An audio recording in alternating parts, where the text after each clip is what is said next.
Hi, my name is Dr. Adam Rosenfeld, and I teach in the UNCG Philosophy Department. I'd like to talk about three things that I hope that students learn by studying philosophy. If these things seem interesting to you, then I think you'll probably enjoy taking a philosophy class. These three things that I hope that all philosophy students learn are what philosophy is, how to think for oneself, and how to think with others. Now, the most important idea that I think that philosophy students should understand concerning what philosophy is involves thinking of philosophy as something that we do, rather than as something that we have. Lots of people talk about philosophy as if it's something that they have, as a personal worldview perhaps, as in, my philosophy of life is blah blah blah. Philosophers, however, tend to think and talk about philosophy as an activity and as a discipline with a method. This activity involves identifying and attempting to solve conceptual problems that challenge our most deeply held assumptions. The method that philosophers use involves the use of reasons to justify our beliefs, where these reasoned justifications are shareable in the sense that any other reasonable person can pick up, examine, critique, and learn from them. This sense of philosophy as a discipline helps shed some light on why thinking for oneself is a bit more exotic than it might seem.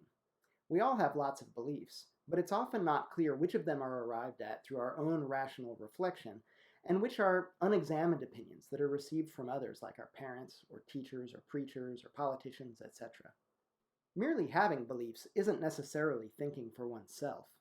Thinking requires that we engage in critical inquiry, wondering what unchallenged assumptions have led us to these beliefs, what alternatives to those assumptions might exist, what the best possible arguments supporting these various alternatives are, and which of those arguments gives the best rational justification. It also requires that we're keenly aware of those instances where it's uncertain what we ought to believe, and that we aren't so uncomfortable with this uncertainty that we rush to judgment without fully thinking things through. While I think it's important for students to be able to think for themselves, I also think it's important to note that thinking for oneself isn't necessarily the same thing as thinking by oneself. Being able to hear other people's well-reasoned opinions is an important resource for anyone who's looking to critically challenge their own naive opinions. It isn't easy to think through a philosophical question with someone who comes to the conversation with beliefs that are radically different from your own, but it is, nonetheless, a tremendously valuable skill that's worth developing.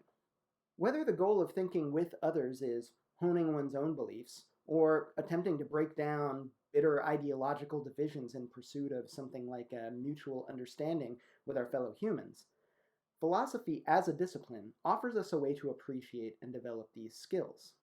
If you're interested in these things that I've talked about here, feel free to send me an email, or better yet, sign up for one of the courses that I teach, or any of the other excellent philosophy courses that are offered here at UNCG.